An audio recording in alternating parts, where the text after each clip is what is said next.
Salut à tous, c'est Bismart et nous voilà repartis pour une nouvelle semaine de débats et d'interviews d'ailleurs. Il y aura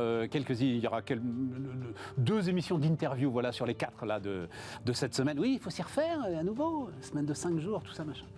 Mais là, on va redémarrer la semaine avec des débats. Alors, certains d'entre eux, c'est juste qu'il n'y a pas eu l'occasion d'y revenir, mais c'est quand même, enfin on en a déjà d'ailleurs très largement parlé autour de cette table, tout ce qui se joue autour de l'emploi que je trouve quand même super intéressant. Évidemment, la tech, toujours la tech, encore la tech, et toujours surtout l'IA générative qui nous intéresse beaucoup et puis qui, ça y est, commence maintenant à rentrer dans la vie quotidienne des entreprises à une vitesse quand même assez sidérante. Et puis la facture de la transition énergétique. Allez, c'est parti, avec ça on a de quoi faire une heure passionnante.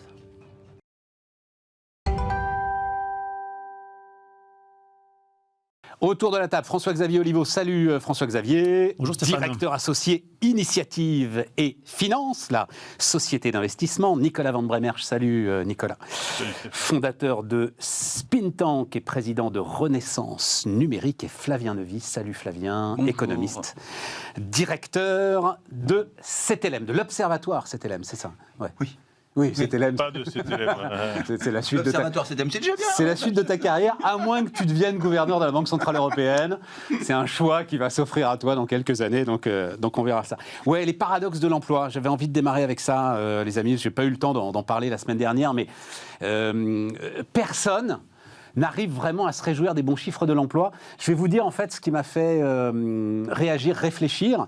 C'est, alors j'en parle assez souvent parce que c'est la radio que j'écoute le matin, j'écoute notamment François Langlais sur RTL, et je me dis RTL, c'est intéressant quoi. RTL, c'est alors première ou deuxième radio de France en fonction des classements, et donc je me dis quand François Langlais parle de l'emploi sur une radio aussi importante le matin, il doit quand même d'une certaine manière essayer de dire que c'est une bonne nouvelle, et il n'y est pas arrivé.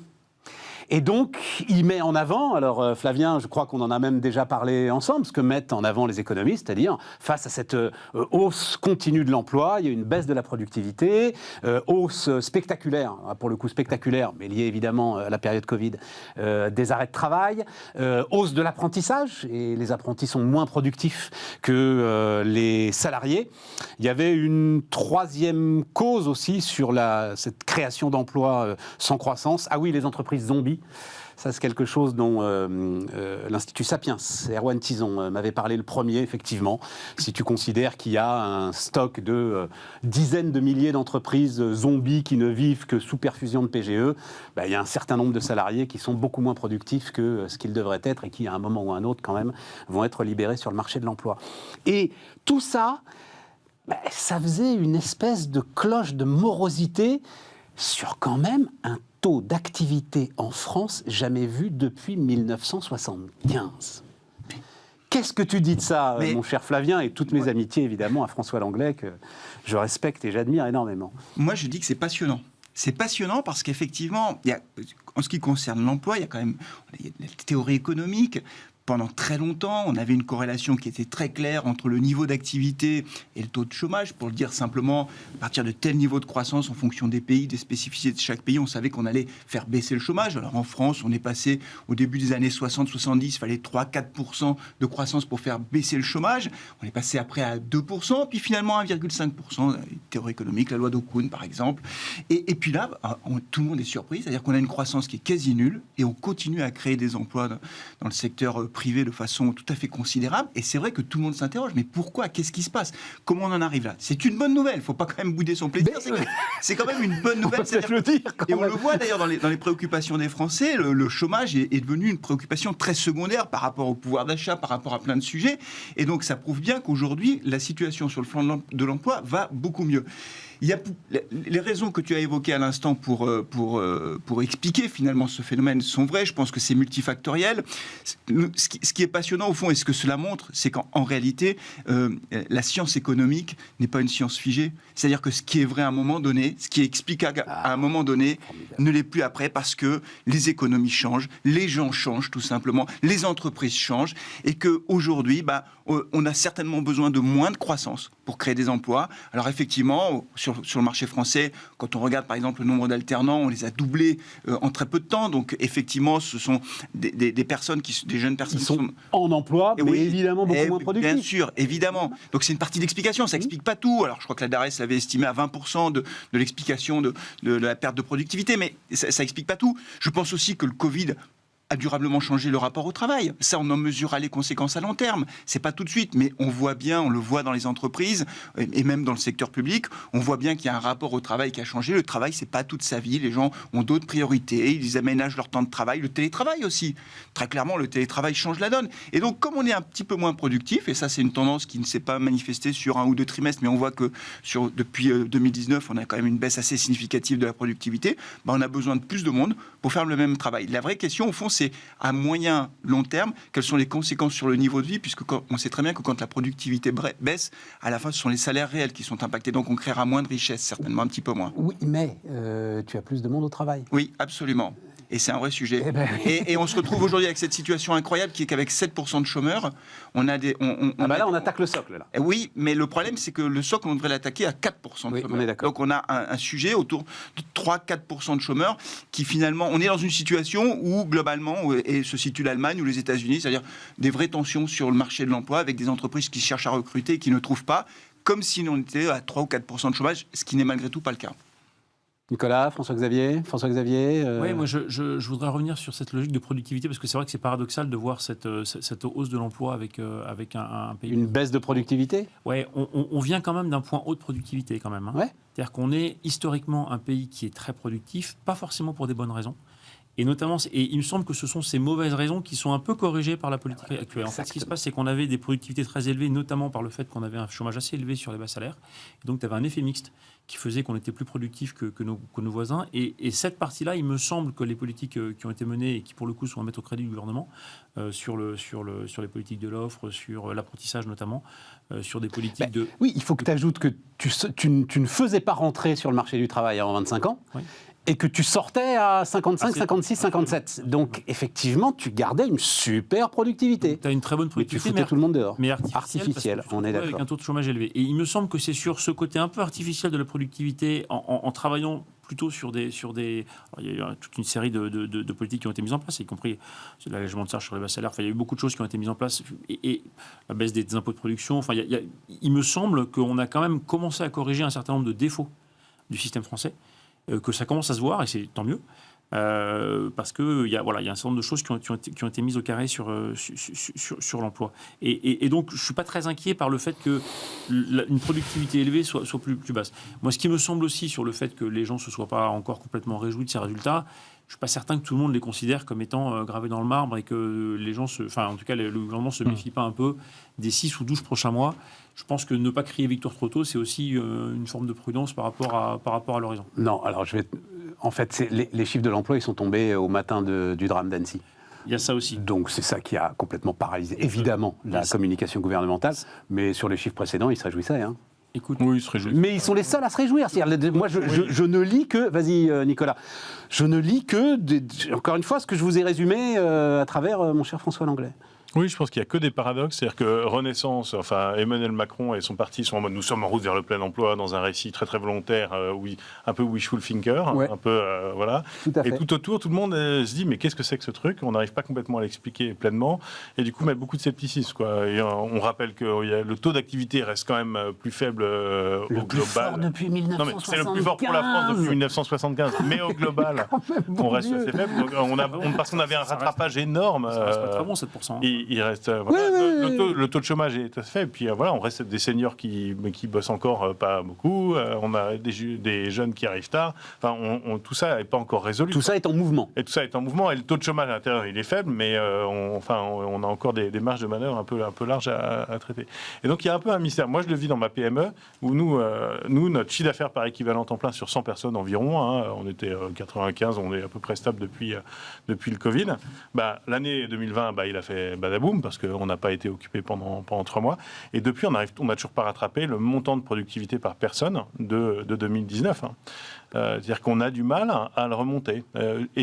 Et moi-même, avec ma petite PME, j'ai du mal à m'expliquer complètement. Oui, mais Nicolas, là, faire attention à un biais possible, c'est-à-dire... Ah ben moi, j'ai que des bacs plus 5, je sais, en plus. Hein, non, mais est-ce que c'est moins de travail de la part moins de travail efficace de la part de tes équipes, ou est-ce que c'est une concurrence qui t'a amené à baisser tes prix, et c'est en termes de chiffre d'affaires que tu ne retrouves pas oui, bien sûr, que tu pensais faire, mais peut-être il qu'ils produisent y a plein plus. de petits éléments de productivité, ça. Et je pense qu'il y a plein d'explications micro très complexes, avec une économie qui s'est un peu éclatée, qui n'a pas retrouvé ses stabilisateurs à des endroits où le tissu économique de ce pays, qui est fait de 25 000 PME qui tiennent un peu costaudes, qui tiennent le truc, a perdu ses repères. 250 000 quand même. 25 000, tu dis, non, au moins de 250 000 qui tiennent le truc. Oui, 250 25 000 de plus de 50 personnes. Quoi. Mais a perdu beaucoup de repères. Quoi. Donc, et n'est pas tellement aidé par la science économique qui lui dit, voilà, est prise dans des tensions énormes. Voilà, je dis rien. J'aime beaucoup les économistes. Tu connais la phrase. Voilà. La science économique a été inventée pour redonner un peu de crédibilité aux astrologues. Donc, voilà. Mais on est très démunis, je trouve, face à ça. Et effectivement, avec surtout une incertitude de projection vers le futur. On voit que les choses s'améliorent du point de vue de l'emploi. En même temps, il y a des tensions monstrueuses. C'est-à-dire que tout le monde est dans la tension entre tu vas essayer la croissance, l'augmentation des salaires, la difficulté de recrutement, et ça crée une tension absolument énorme. On se réjouit tous pour l'avenir général, pour l'impact général sur l'emploi, mais la réalité opérationnelle est quand même super dure. Pour toutes les boîtes, pour les salariés comme pour les employeurs, hein, elle est complexe, elle est en tension, etc. Et du coup, personne ne se réjouit, personne ne peut se réjouir pour l'instant. On n'a pas une super bonne nouvelle, ça. Et surtout, personne n'a envie de se réjouir avec Emmanuel Macron, puisque personne ne le soutient dans ce mouvement-là. C'est peut-être ça le nœud du truc. Mais je reste sidéré que personne ne se réjouisse. Et je suis désolé, François-Xavier, mais alors tiens, on peut en parler avec la Banque Centrale Européenne, puisque il y a une nouvelle réunion importante cette semaine, que l'inflation semble décéléré, oui, c'est ça. Décéléré. On avait compris. C'est un week-end de football qui parfois te perturbe un petit peu dans le vocabulaire. C'est pas de problème. Enfin, les tensions de recrutement sont telles sur l'ensemble des secteurs que moi j'attends de la voir. La remontée du chômage, très franchement, j'attends de la voir. Et si la Banque Centrale Européenne attend effectivement comme critère pour assouplir un peu sa politique monétaire une remontée du chômage sur la zone euro, elle risque d'attendre là aussi un bon moment quand même. Et là, on a un petit piège peut-être. Oui, alors on verra quelles seront les décisions. Il y a la Fed aux États-Unis cette semaine, donc c'est une grosse semaine banque centrale. Oui, mais restons sur notre banque centrale, parce qu'on sent bien que c'est un peu décorrélé. Autant sur la BCE, il n'y a pas trop d'incertitude, c'est-à-dire qu'on attend un relèvement des taux cette semaine, et puis certainement le mois prochain, 2 fois 25 points de base. En tout cas, c'est ce qui a été dit, ou ce qui a été transmis au marché, on va dire comme ça, comme message, donc il n'y a pas beaucoup de surprises. On voit quand même que les tensions inflationnistes sont en train de se réduire fortement.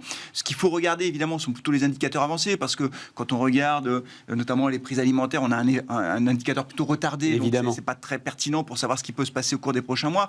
On voit globalement que les prix à la production sont en train de baisser, c'est vrai en Europe, c'est vrai en Chine.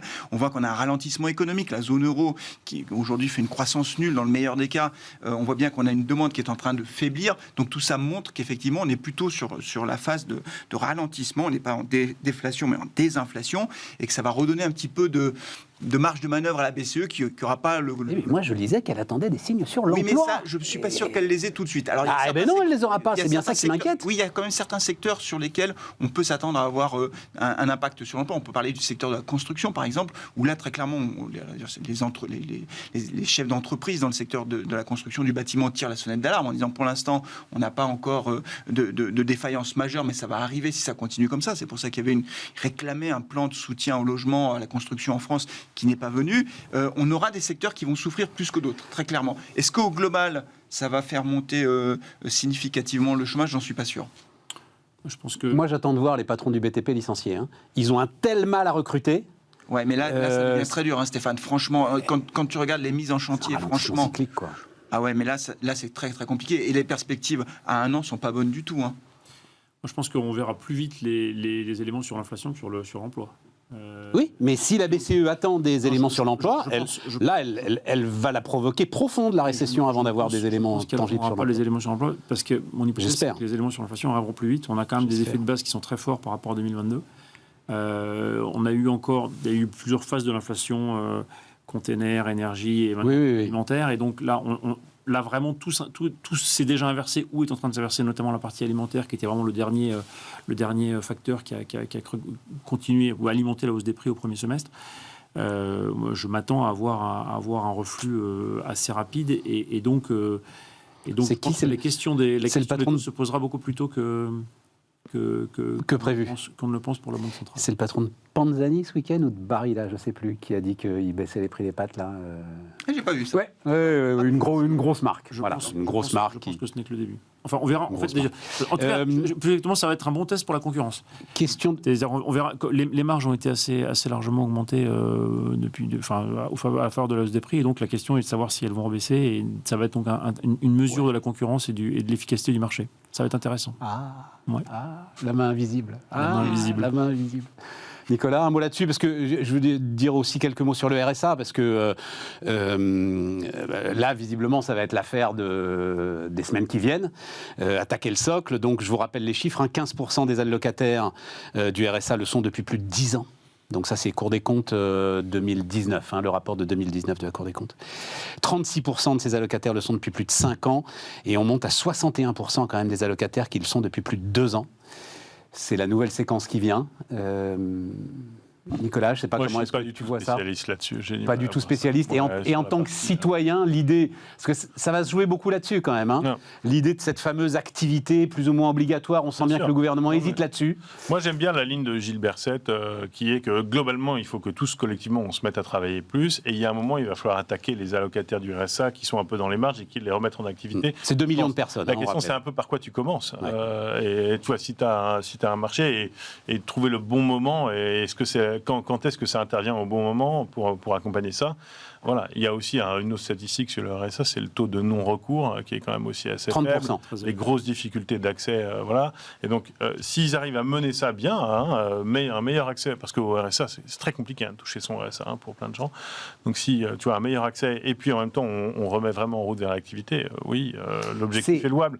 Politiquement, c'est une réforme super touchy, parce qu'effectivement, tu peux augmenter le nombre d'allocataires de 30% si tu réduis significativement le taux non-recours. Et surtout, dans France Travail, ils vont tous aller s'inscrire à l'équivalent de Pôle emploi. Ce ne sera pas Pôle emploi, mais ce sera France Travail. Tu te retrouves du jour au lendemain avec 2 millions de chômeurs en plus.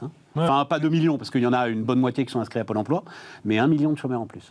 Ils ne sont pas tous chômeurs, mais... non, c'est pour ça, sur les 2 millions d'allocataires, tu en as 1 million qui ne sont pas en recherche active, qui ne sont pas inscrits à Pôle emploi. Ça ne changera rien. Là, il va falloir faire preuve d'un tout petit peu de pédagogie dans les chiffres. C'est pour ça, moi, je le dis depuis 15 ans, les seuls chiffres qu'il faut regarder, c'est les chiffres de l'INSEE. Ça ne va rien changer aux chiffres de l'INSEE, qui mesurent la réalité du chômage, quels que soient les organismes qui calculent ce chômage. En revanche, ça va changer les chiffres de Pôle emploi.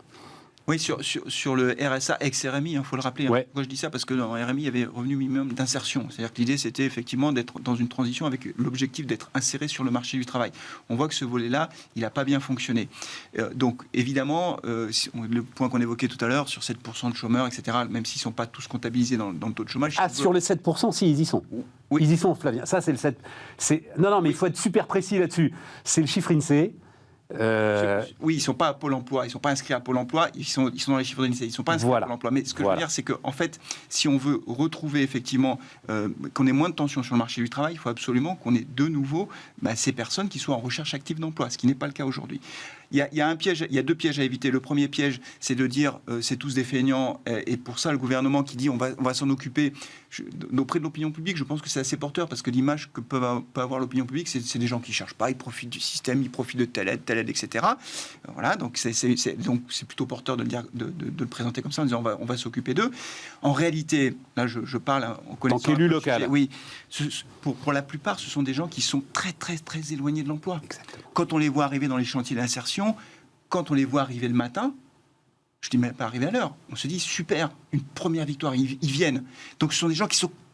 Leur employabilité à l'instant T, pour beaucoup d'entre eux, elle est quasi nulle. Donc, il faut prendre un travail d'accompagnement. C'est vraiment du travail individuel.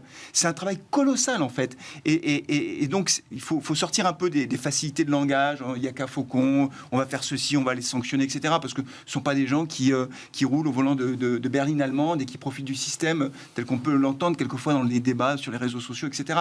Par contre, c'est un vrai sujet. Parce que ce sont des gens qui sont très éloignés de l'emploi, qui survivent en quelque sorte. Alors, ils survivent, le système de solidarité fonctionne, mais malgré tout, aujourd'hui, l'insertion ne fonctionne pas et c'est très compliqué. Je ne sais pas si la réforme France Travail va permettre d'améliorer les choses, étant entendu qu'en plus, on va mettre sous tutelle les missions locales qui font un travail remarquable sous la tutelle de Pôle emploi. Ça, c'est un sujet qui énerve beaucoup les élus locaux parce que les missions locales avaient une spécificité, elles s'occupaient des jeunes avec un accompagnement très personnalisé et malheureusement, j'ai l'impression que le France Travail va changer un peu ça.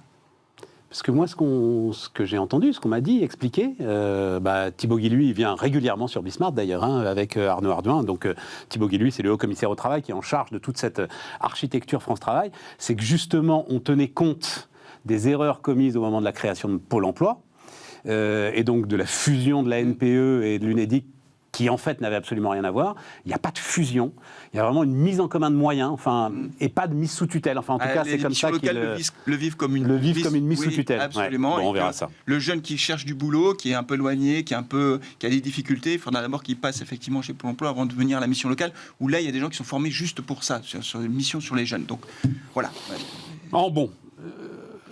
François-Xavier, beau sujet, intéressant, intense, mais je suis un peu comme Flavien, j'ai peur. Le sujet est absolument passionnant et il va se retrouver caricaturé sur bande de feignants, bougez-vous. Et tu gardes quand même un sujet systémique qui est l'incitation à la reprise d'emploi, malgré tout. C'est-à-dire que tu as un système qui est peu incitatif à la reprise d'emploi puisque tu perds beaucoup de ce que quand tu reprends un emploi en venant du RSA, tu as un effet d'abattement de perte d'avantages du RSA lui-même et qui est un peu compensé par la prime pour l'activité, mais le taux d'imposition entre guillemets apparent quand tu reprends un emploi reste très élevé et donc l'optimum pour un agent économique qui raisonne purement c'est pas toujours de reprendre un emploi, même si on nous dit que ça a été complètement corrigé avec la prime d'activité, ça quand même. Pas complètement. Son optimum économique, c'est de reprendre un job au noir et d'avoir du RSA. Et tant qu'on n'aura pas, je pense, vraiment travaillé sur la pente. Ah oui, tu veux dire avec un job au noir. Ah oui, d'accord. Job au noir, d'accord. Mais si tu parles des populations dont parlait Flavien, c'est-à-dire ces gars qui sont vraiment totalement éloignés de l'emploi, là, les 600 balles par mois, en fait,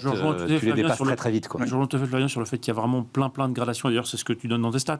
Les 15% qui sont effectivement depuis 10 ans au RSA, c'est certainement des gens et clairement qui sont très éloignés de l'emploi. Et donc là, il y a absolument besoin d'un accompagnement social. Tu ne pourras pas passer outre. Qu'il soit ou pas corrélé au RSA, ça c'est presque secondaire en fait. Mais tu as besoin de cet accompagnement. En revanche, tu as tout un espèce de halo. C'est quand même 300 000 personnes, c'est pas rien. Oui, mais tu as un halo de personnes qui sont entre le RSA et l'emploi. Entre le chômage et pas le chômage, qui optimisent, mais c'est pas du tout un reproche. Ils optimisent en agent économique rationnel. Absolument. De l'emploi, pas de l'emploi, du chômage, du RSA, et on a un système qui est ultra complexe, ultra intrusif, qu'on aurait vraiment besoin de travailler en profondeur avec des logiques. En tout cas, je milite pour la fusion de RSA, prime pour l'activité, impôt sur le revenu, dans une logique de continuum avec une flat tax et un revenu universel, comme tu le sais. Donc c'est le schéma qui est poussé par Génération. Oui, mais on ne va pas rentrer sur le... Non, je te le rappelais juste comme ça, histoire de remettre une pièce dans le cochonnet, mais là, c'est pour... On ne va pas rentrer, on refera une interview tous les deux sur le revenu universel. L'idée, c'est qu'on peut faire beaucoup plus simple, beaucoup plus efficace, à mon humble avis. Allez, on marque une pause et on va parler de la tech.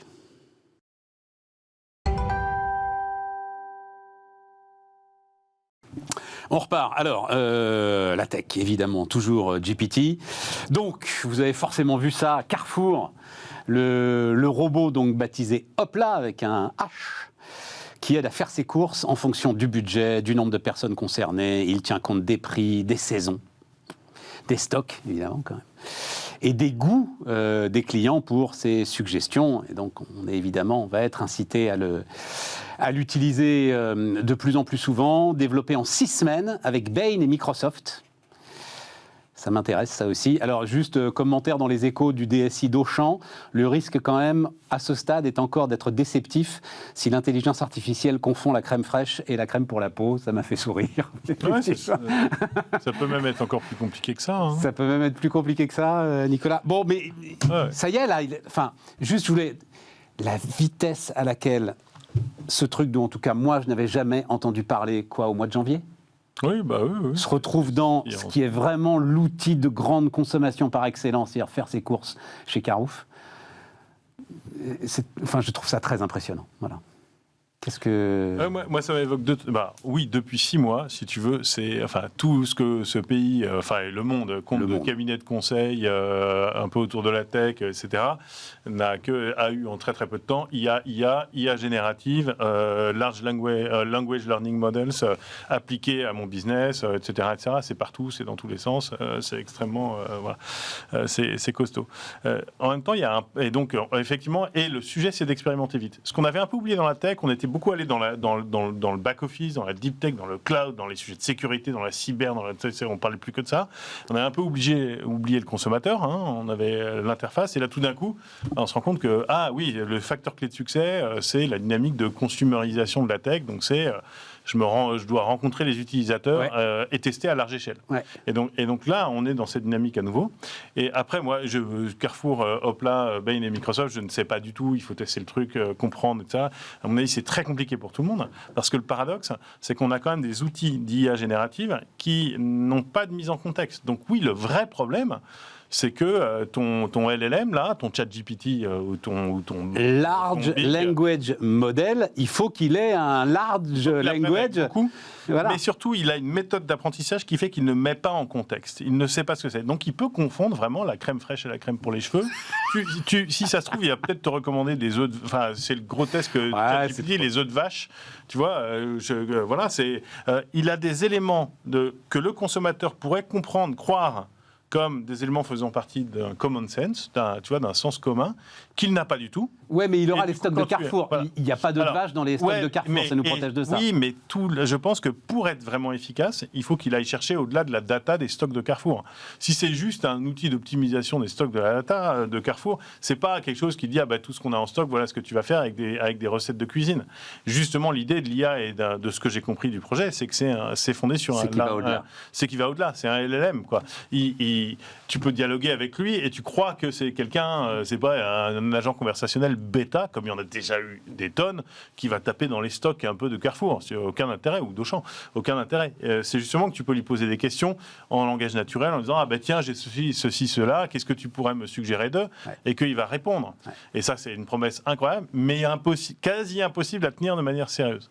Pour autant, tout le monde teste, et donc c'est intéressant. Il faut tester. Enfin, il faut y aller. Ouais, mais là, c'est plus qu'un test, Nicolas. C'est Carrefour. Oui, mais c'est Carrefour et ils le rendent public, quoi. Oui, donc ils y vont. Ils le rendent public à large échelle, mais je pense on va essayer de ne pas le mettre au cœur de la relation partout tout le temps, parce qu'ils peuvent pas, et que c'est trop compliqué. Mais oui, voilà. Et puis ils vont voir la mécanique d'adoption, parce que je pense que tu vois aujourd'hui des gens se balader avec des IA dans les rayons, et donc le risque c'est la désintermédiation, et donc il faut se. Ah oui. Oui. Ils n'ont pas envie que d'autres personnes avec leur smartphone aient plus d'intelligence, de recommandation et d'orientation. Que le cloud, il est dans les rayons aujourd'hui avec ton smartphone. Un peu de marge quand même, non avant que. Ça va vite. La vitesse d'adoption de ChatGPT a mis moi, beaucoup de monde. Et j'ai pas eu l'impression. Moi, je pense que la profondeur de la rupture et de son impact, il n'est pas tellement là aujourd'hui dans l'IA. Enfin, ça va prendre du temps avant que chaque personne dans les rayons ait un ChatGPT à côté de lui qui lui dise tiens, qu'est-ce que je pourrais faire aujourd'hui, etc. Avec ceci, avec cela. Voilà. Ça va prendre du temps. Elle est plutôt en amont, l'IA, elle est ailleurs aujourd'hui, la révolution de l'IA, elle est dans tous les process métiers, elle est à plein d'autres endroits. Mais pour autant, c'est là qu'on la voit. Cette dimension d'expérimentation, d'apprentissage, ce côté large échelle et consumer qu'on avait un peu perdu en se disant tout est back-office maintenant, etc., qui était un peu une des premières révolutions de l'Internet, c'est un des éléments intéressants de cette révolution-là. Flavien, comment tu regardes ça ? 2 remarques. La première remarque, c'est qu'on a quand même, alors je vais employer un mot forcément caricatural, mais on a quand même un peu le sentiment qu'il y a parfois des effets de mode dans la tech. Bon ? Mais des effets de mode qui peuvent se traduire par des dizaines ou des centaines de milliards d'euros de capitalisation en bourse en fonction de votre métier. Donc c'est assez... Non mais c'est fascinant quand On même. se souvient C'est quand du jus même d'orange dans la blockchain, ça devait être 2019 dans ces eaux-là. Franchement, la blockchain, le métavers. Bon, maintenant l'IA, effectivement. C'est pas pareil. C'est pas pareil. Mais on dit chaque fois, c'est pas pareil. Non, c'est pas ça pour le métavers. Tout le monde a dit. Pour la blockchain, on a beaucoup c'est écrit quand même sur la blockchain. On a beaucoup lu. Mais bon, passons. Oui, mais elle est sur toujours l'IA. là, c'est pas comparable quand même. Non, Tu peux pas comparer. Je suis d'accord. Moi, je sors le métavers du truc là. J'ai toujours pas compris à quoi ça servait, mais les deux autres, on a tu beaucoup comprends parlé quand même du métavers malgré tout. Bon, mais c'est pas tout à fait pareil. Je suis assez d'accord. Je pense effectivement que l'impact à long terme de l'IA se verra dans d'autres secteurs que celui qu'on vient d'évoquer. Au fond, pour le consommateur, la question, c'est de savoir quelle est la création de valeur. On parle beaucoup de création de valeur pour les entreprises, mais il faut en parler aussi pour les consommateurs. Qu'est-ce que ça m'apporte comme valeur, moi, en tant que client ? Il n'y a pas 36 possibilités. Il y a la valeur de ça me fait gagner du temps. Réellement, c'est-à-dire qu'une nouvelle technologie arrive et moi en tant que consommateur, moi je fais très attention à ça. Je pense que le temps dans nos sociétés modernes, c'est un élément absolument clé, c'est un déterminant majeur dans la mobilité, les canaux de distribution, c'est le temps. On n'a pas le temps, on est tout le temps pressé. Donc qu'est-ce qui me fait gagner du temps ? Donc ça, c'est une vraie création de valeur pour le consommateur. Et la deuxième création de valeur, c'est l'expérience client. Est-ce que c'est une expérience client inouïe d'avoir une IA avec lui qui va lui dire non, fais ci, fais ça, fais... Je suis pas sûr. Il faudra voir au fil du temps. Ce qui est sûr, je veux pas personnaliser le truc, mais quand tu as 4 gamins à nourrir, ouais, c'est peut-être quand même une expérience unique. D'avoir quelqu'un qui te pour t'éviter le purée poisson pané, si tu veux. Oui, peut-être, je sais pas. Bon, je referme la parenthèse. Mais... Pour moi, c'est à mettre en regard du moteur de recherche des recettes de cuisine. Aujourd'hui, on est arrivé à un optimum merdique sur les recettes de cuisine. Qu'est-ce que j'ai dans mon frigo ? Qu'est-ce que j'ai comme inspiration ? La réponse d'Internet, qui était quand même, je vais t'aider à trouver le truc, est merdique, ne marche plus. On est d'accord. Et l'IA peut venir apporter quelque chose. Il y a un moment de création de valeur très intéressant là-dedans. Quelle course, quelle recette, quelle inspiration, comment gérer ça, etc. Ou un compagnon. Il est évident qu'on va avoir une innovation dans le domaine très forte, quoi. Et que l'optimum marmiton Google aujourd'hui ne fonctionne pas. Il est pollué par excès de recherche, de SEO. Enfin, on a trouvé un mauvais optimum économique, quoi.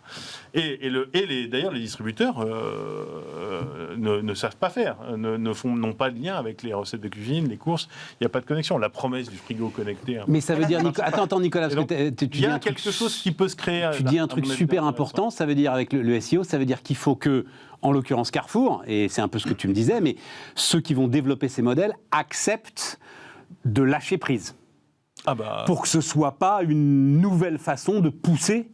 Parce que c'est ça, en fait, le sujet. C'est que l'ensemble de ce système pousse des produits dont, de toute façon, on n'a pas envie. Et la preuve, ils n'arrivent pas à les vendre. Donc, c'est pas par hasard s'ils n'arrivent pas à les vendre. Donc, il faut que ce soit honnête, agnostique, enfin, voilà, supprimer tous les biais business qu'il peut y avoir dans l'ensemble du système. Ça sera compliqué de supprimer tous les biais business d'un Pas tous, mais on va dire un certain nombre, quoi, quand même. C'est local. Et à mon avis, il va y avoir des nouveaux infomédias, de nouveaux intermédiaires qui vont s'appuyer sur de l'IA qui vont apparaître. Et le sujet de Carrefour, c'est de ne pas se faire prendre de court. Donc, c'est d'expérimenter lui-même, de comprendre, d'observer, de regarder comment ça marche, etc. pour ne pas se retrouver avec un Yuka mêlé avec de l'IA qui viendrait prendre le pouvoir dans la relation versus le distributeur. Et je pense que c'est ça leur travail stratégique à eux. Mais pour autant, est-ce que leur réponse est la bonne et est-ce qu'il y a une mode ? Il y a une accélération, il y a une mode, il y a un effet, mais on est sur quelque chose d'assez profond. Hein. Ce que je trouve très intéressant, c'est que c'est pour moi vraiment une opportunité pour les distributeurs d'arriver à se différencier et d'arriver à créer de la valeur autour de leur modèle historique. Le modèle historique, c'est on vend des produits dans les rayons et donc on est en gros en concurrence avec les voisins par le prix. Et c'est très difficile de se différencier dans la grande distribution. Là, assez récemment, il y a eu des choses intéressantes autour du service, la capacité à se faire livrer, la capacité à aller récupérer une commande enregistrée sur Internet, qui me semble être de l'ordre de fidéliser un client, parce qu'effectivement, quand tu as l'habitude de faire tes courses... Si tu es en train de nous décrire le drive, là, François-Xavier, ça existe depuis 10 ans, mais... Oui, non, mais ça existe depuis 10 ans, et je pense que c'est un des moyens autour duquel les supermarchés commencent à se différencier. Donc, pour moi, c'est la continuation du drive, en fait. C'est la continuation de l'évolution d'un jeu de service autour de je vends des produits, venez les chercher dans le magasin, un jeu de service qui va permettre de fidéliser, de verrouiller, ça dépend comment tu veux l'appeler, le consommateur. Et effectivement, je pense que si ce système-là marche, et je ne dis pas qu'il va marcher parce qu'effectivement c'est très expérimental et on est encore, enfin ChatGPT c'est un peu le pont du jeu vidéo, quoi. C'est le tout début. Je pense que ça va évoluer avec une vitesse et une amplitude qu'on a du mal à appréhender et que je pense qu'on est même incapable d'appréhender. Mais s'ils arrivent à faire fonctionner un moteur qui aide vraiment le consommateur dans ses choix de repas et qui ensuite est une logique un peu intégrée de je complète tout, je regarde ce qu'il y a, ce qu'il n'y a pas et je vous simplifie vraiment la vie. et que c'est différencié par rapport à leurs concurrents, tu peux avoir un lien qui se crée, une capacité à se différencier qui est intéressante. Donc ça ne m'étonne pas du tout que les distributeurs tentent de le faire. Non, et ce qui va dans ton sens, c'est pas par hasard si c'est Carrefour qui se lance là-dessus, Carrefour qui a du mal sur les prix. Il y a du mal sur les prix. Par rapport aux indépendants, et donc Leclerc et Intermarché. Donc oui, c'est autour de cette logique de dire je fais une offre complète de service, tu peux dire... à la limite, le stade ultime, c'est qu'est-ce que vous voulez faire ce soir pour votre dîner ? Ah bah tiens, je pourrais faire ça, tac, tac, tac, et je vous livre l'ensemble, et j'ai une livraison... et j'ajoute, ce qui nous amènera au sujet suivant, mais pas tout de suite, mais j'ajoute, tu as sans doute moyen d'agir efficacement sur le gaspillage alimentaire, et si moment viendra forcément où ce gaspillage alimentaire sera... dans le bilan carbone des grands distributeurs, tu as un moyen d'agir sur leur bilan carbone. Là, il y a là aussi quelque chose d'intéressant. Et donc, un mot encore là-dessus. Ouais, un mot encore là-dessus, Flavien. Ouais, non, juste pour l'anecdote, mais c'est l'intelligence artificielle, l'IA. Moi, la première fois que je l'ai rencontré, c'était il y a 30 ans quand je suis rentré dans l'entreprise. Parce qu'à l'époque, je suis rentré de façon opérationnelle, on faisait des dossiers de crédit évidemment tous les jours. Et en fait, l'octroi des dossiers, elle se base entre autres sur un système de notation, un scoring. Bien sûr. Voilà. Et que moi, j'étais tout jeune, attaché commercial, je suis arrivé dans l'entreprise, on m'a dit, voilà, tu rentres les dossiers, tu demandes au client âge, date de naissance, machin, situation familiale, profession, salaire et tout, on rentre toutes les données d'un client, comme n'importe quelle banque. Et à la fin, le système de lui-même, avec toutes ces données, va attribuer un score, en fait. Et c'est ce score qui va déterminer si oui ou non on peut accepter le crédit au client. Bien sûr, l'être humain pouvait reprendre la main. Mais je me souviens très bien que mon premier chef, mon premier N+1 à l'époque, j'avais dit, mais comment ça se fait que la machine va décider à notre place ? Il m'avait dit, cherche pas. Les capacités de la machine, capacités d'analyse de risque de la machine sont bien plus puissantes que tous les cerveaux réunis de l'entreprise. Et elle est bien plus forte que nous tous parce qu'elle sait tout en temps réel et elle est capable de tout restituer, la notion de risque. Et je dis, mais en fait, c'est un cerveau artificiel. Il m'a dit, oui, c'est ça. Ben, j'étais loin de me douter que 30 ans après, je serais ici en train de parler de l'intelligence artificielle en présentant ça comme une révolution. Mais je pense qu'effectivement, il va se passer plein de choses à l'avenir.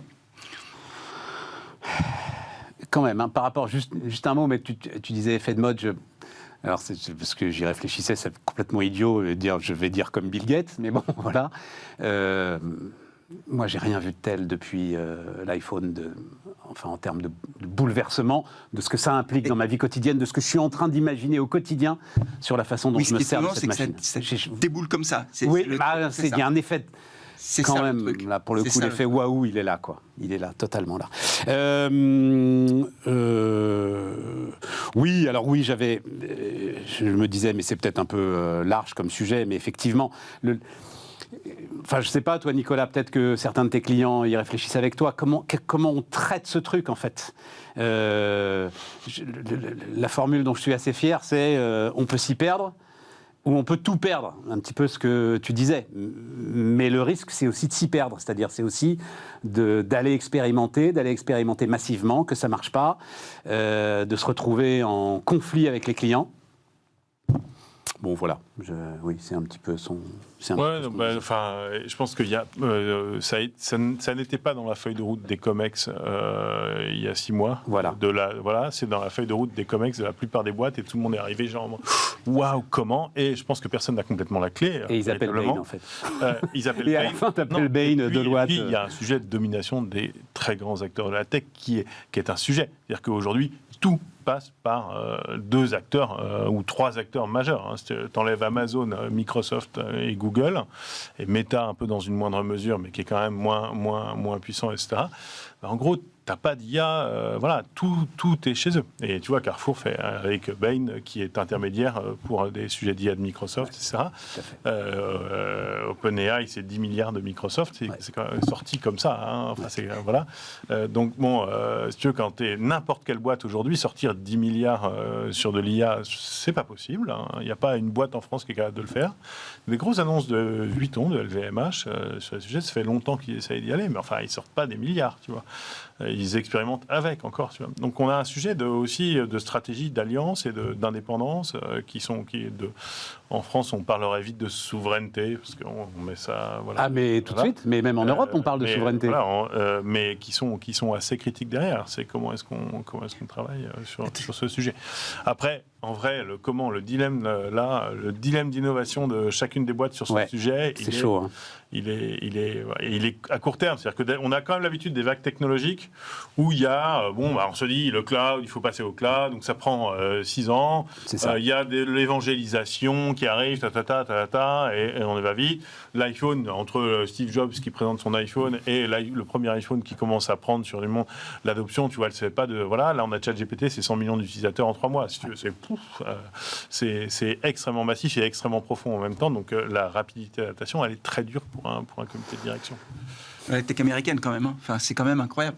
Enfin, je veux dire, l'Amérique est toujours là, mon l'Amérique est pote. toujours là, elle sera toujours là. Hein. Ils ont la monnaie du monde, mais ils ont aussi la tech du monde. Voilà. On peut le dire. Là, tu prêches un convaincu. Ah non, mais c'est quand même incroyable. Quoi. Et dans tes boîtes, puisque c'est de nous trois, c'est peut-être toi qui en vois le plus quand même, François-Xavier, même si moi j'en vois un certain nombre, mais moi je sais que niveau ETI, c'est quelque chose qui remonte. Avec un immense point d'interrogation. Hein. C'est pareil. Et c'est plus...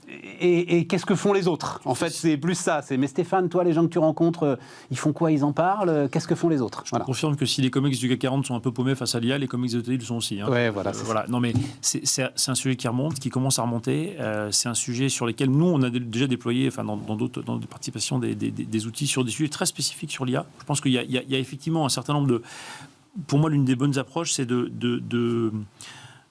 d'avoir des approches d'IA assez segmentées. Il y a des IA pour optimiser les linéaires, il y a des IA pour optimiser le pricing, il y a des IA pour optimiser les opérations, la consommation énergétique, et je pense que c'est la bonne façon de rentrer.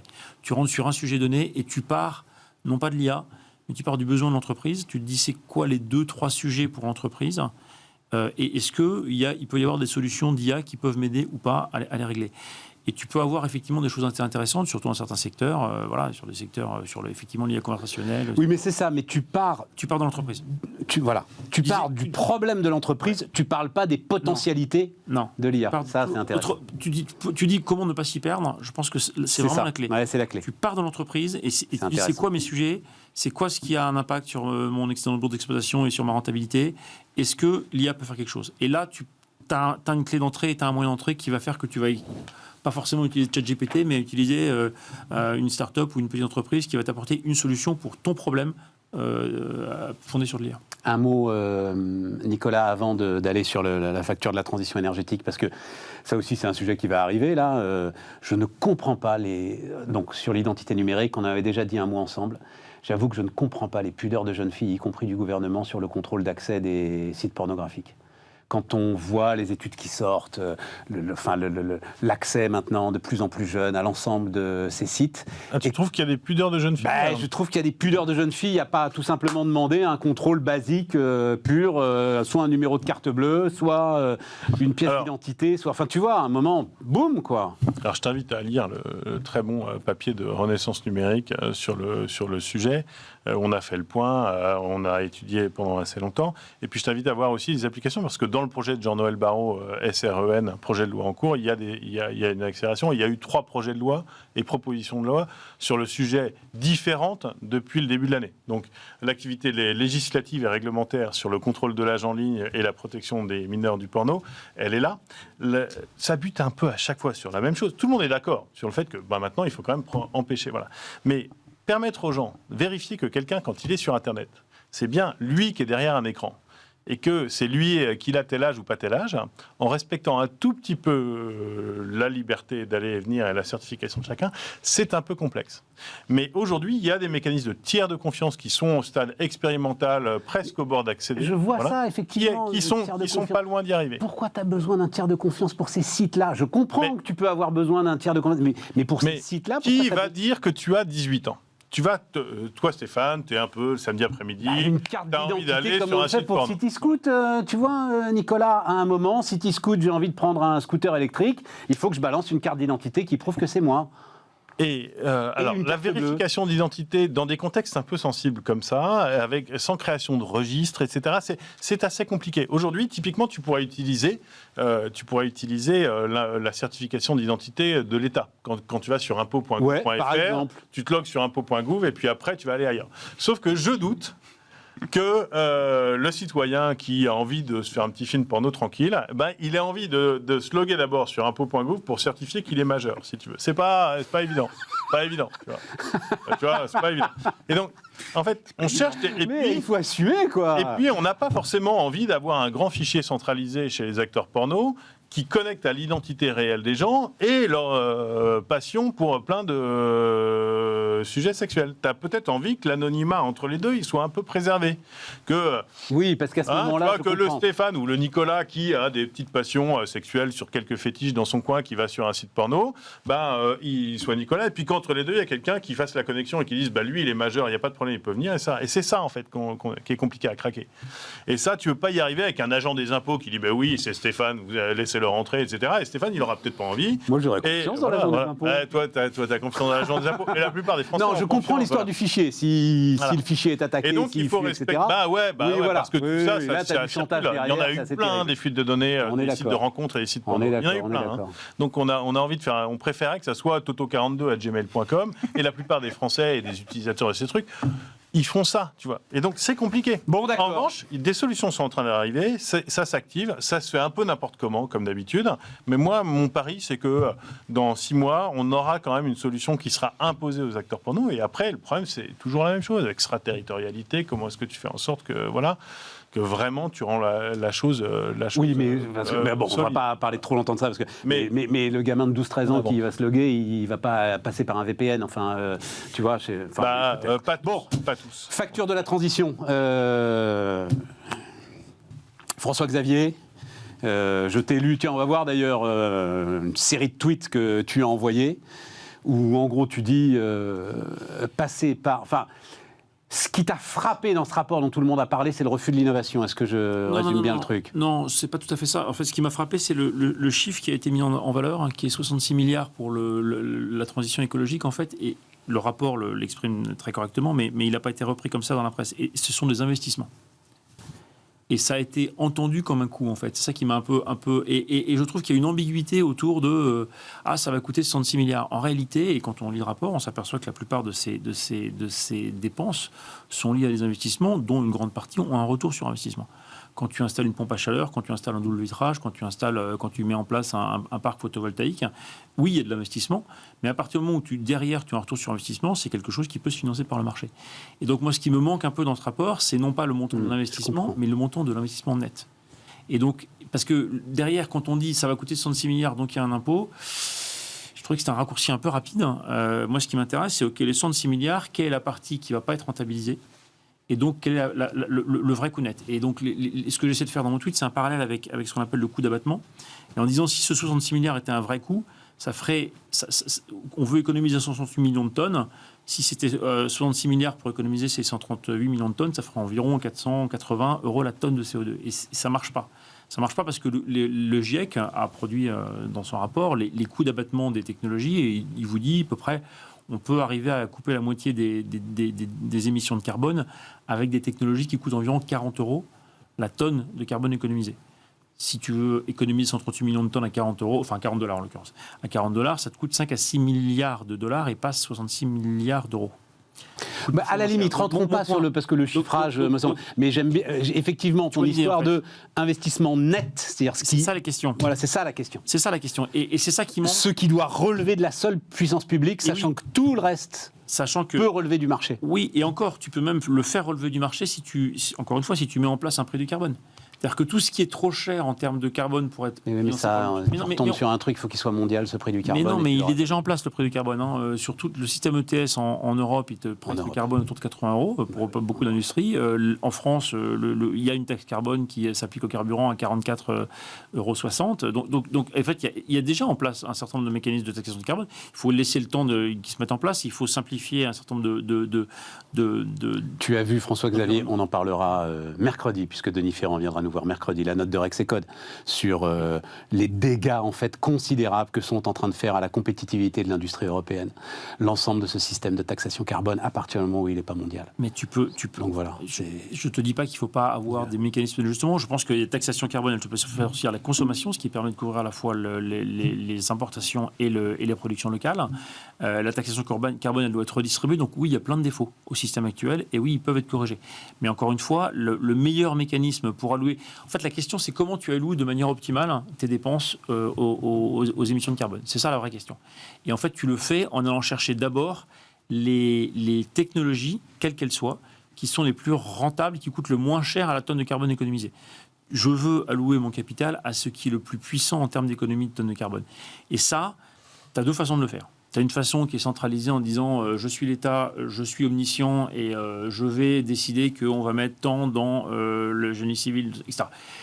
Ça, c'est un peu... Enfin, c'est pas tout à fait l'idée qui est suivie. Ou tu laisses le marché arbitrer. Où tu laisses le marché arbitrer et tu lui donnes les bons outils pour arbitrer et tu fais qu'il arbitre naturellement. Je ne te dis pas que les outils sont simples à mettre en place. Je ne te dis pas qu'ils sont simples. Mais en revanche, travailler sur cette mise en place d'outils, redistribuer encore une fois les produits pour ne pas nuire à la compétitivité parce que tu ne le fais pas pour remplir les fonds de tiroir de Bercy, tu le fais pour redistribuer aux agents économiques de façon juste à distordre l'échelle des prix sans forcément en faire une recette publique. Si tu fais ça, tu peux le faire sans nuire à la compétitivité, sans nuire au pouvoir d'achat. Il faut bien le faire. Et pour moi, c'est ça le sujet. C'est pas tellement d'avoir une politique centralisée qui est censée allouer des capitaux par la main puissante de l'État. C'est plutôt laisser à la main invisible du marché agir. On y revient. En fonction, avec des bons incitatifs de... Flavien ? Oui, alors, d'une façon plus large, au-delà effectivement des émissions carbone, la transition écologique a un coût qui est important et qui sera de plus en plus important. Mais quand on parle de coûts, on parle souvent, et c'est logique, de coûts financiers, mais il y a aussi les coûts sociaux, en fait. Quel impact social ? Moi, je suis très frappé, par exemple, sur les conséquences de la loi climat et résilience. On a beaucoup parlé du zéro artificialisation nette. Quand on regarde la réglementation environnementale 2020 qui s'applique au secteur du bâtiment, donc c'est les normes à respecter sur les constructions neuves, quand on organise la pénurie de foncier avec le zéro artificialisation nette, c'est-à-dire on organise vraiment la pénurie de foncier, on a un pays qui est très peu densément peuplé, et on dit on veut plus de zones à urbaniser. Mécaniquement, tu tires les prix du foncier vers le haut. Les prix s'envolent. Le prix du foncier, le peu de foncier qui reste, il s'envole. En parallèle, tu as, pour de bonnes raisons, des normes environnementales sur les coûts sur la construction qui sont drastiques et qui renchérissent en gros de 8 à 10% le coût de construction. Le foncier s'envole, la construction s'envole. Résultat des courses, le prix de l'immobilier s'envole. Les jeunes ne peuvent plus devenir primo-accédants. C'est inaccessible pour eux. Et après, on s'étonne. Et après, on dit ah mais qu'est-ce qui se passe sur le pouvoir d'achat ? Et le logement prend une part de plus en plus importante. Donc en fait, moi, ce qui m'intéresse, c'est comment on arrive à faire cette transition, et je n'ai pas la réponse, je pose juste la question, comment on arrive à faire cette transition sans avoir des externalités très négatives sur l'aspect social. Et on pourrait parler des ZFE, c'est exactement la même logique. C'est une fois qu'on a pris les décisions, on s'interroge sur comment éviter les conséquences négatives des décisions qu'on a prises. Sur les ZFE, c'est les ménages les plus pauvres qui seront exclus des centres-villes. Zone à faible émission, oui. les ZFE. Attends, je voudrais juste, parce qu'il nous reste 3 minutes, malheureusement. Nicolas. Moi, j'aime beaucoup le sujet du coût d'abattement qui est en train de monter de manière assez forte. Moi aussi. Ça, parce qu'en fait, on se rend compte qu'on est allé un peu tapis. Et moi, il y avait une réflexion, je trouve hyper intéressant, le rapport de Pisani-Ferry. Enfin, je trouve ça vraiment... voilà. Après, il a un peu le tropisme État centralisateur français. Et moi, mon déplacement, c'est 66 milliards. Si tu les investis comme c'est prévu, sans doute, il y a beaucoup de zones qui sont très inefficaces, qui ne vont pas produire des bons effets. Ce n'est pas de la bonne dépense pour faire de la réduction carbone. Et sans doute, si on avait un bon marché mondial bien foutu, en gros, il ne faudrait pas les mettre en France. Il faudrait faire des puits de carbone en Afrique, aller en Inde pour enlever toutes les usines à charbon. Et en fait, on en bénéficierait tous d'un point de vue carbone. Et donc, oui, c'est hyper urgent, en fait, et hyper important d'avoir un vrai marché mondial, parce que si on dépense tout cet argent et qu'on fait un truc hyper vertueux en France, potentiellement, il faudra qu'on réinvestisse comme des malades pour s'adapter ensuite, parce que de toute façon, la trajectoire, elle sera passée à 4% si pendant ce temps-là, l'Inde ne réduit pas de manière beaucoup plus volontaire. Et donc, peut-être que notre mécanique d'investissement nous emmènerait ailleurs si on avait les bons outils. Or, pour l'instant, on n'a pas du tout les bons outils, donc, on a des débuts d'outils imparfaits qui nous amènent à faire une partie de choix. Et néanmoins, il est intéressant, je pense que... On peut même aller jusqu'à dire que la mécanique d'investissement, elle recule presque. Puisque le dernier élément en date, c'est la coalition des assureurs qui vole en éclats, donc autour de la finance verte, parce qu'ils ne veulent pas faire l'objet de poursuites judiciaires de la part des États américains. C'est un sujet sur... Ça commence à prendre... Oui, non, mais tout le monde me dit... voilà, on le voit là. Tout le monde me dit c'est un épiphénomène. Ils te disent... Quand c'est le Texas et la Floride, ça devient important comme épiphénomène quand même, les États concernés. Les assureurs te disent aussi, on va quand même continuer à faire nos feuilles de route, mais individuellement et sans forcément le faire de façon collective. En fait, ce qui a sauté dans cette coalition, c'est cette logique de coalition qui a été perçue comme étant une potentielle alliance anticoncurrentielle. Donc ça ne veut pas dire que chacun ne va pas continuer à travailler en sillon, effectivement, dans cette direction-là. Je voudrais juste rebondir sur un point qu'a mentionné Flavien. Mot de conclusion. Sur le coût de la construction, c'est exactement ce que je dis sur l'investissement. En fait, effectivement, ça coûte plus cher de construire, mais en revanche, tu as ton retour sur investissement avec des gains d'énergie ensuite, en fait. Et donc, c'est pas forcément... Mais pas sur le foncier. Non, pas sur le foncier, mais sur le deuxième point qu'il a mentionné. Sur le deuxième point, on peut l'espérer, et on n'en est pas tout à fait sûr, mais pas sur le foncier. Ah bah si, enfin, sur le deuxième point, tu as un bâtiment RE2020 qui est construit, oui, il a des coûts de fonctionnement beaucoup plus bas en termes d'énergie, c'est clair. Mais tu es sûr que c'est la rentabilité nette, comme tu le dis, de l'augmentation des coûts de construction par rapport sur une durée. Ça va dépendre de la durée de... Ah oui, c'est ça, peut-être qu'au bout de 50 ans, tu t'y retrouves. Non, bien avant. Non, tu as aujourd'hui le montant des charges sur un appartement, c'est quand même pas négligeable. Oui, sauf que c'est le prix d'achat. Quand on veut devenir primo-accédant, c'est le prix d'achat qui est la barrière numéro 1. Et donc tu as effectivement un décalage, et ça c'est vrai, c'est un vrai sujet, tu as un décalage entre l'acheteur et le bon, les gars, on est au bout. C'était un sujet trop ambitieux pour les 10 minutes qui nous restaient. Merci à vous, merci à vous de nous avoir suivis. Et puis donc, on se retrouve demain pour poursuivre l'ensemble de ces passionnantes discussions.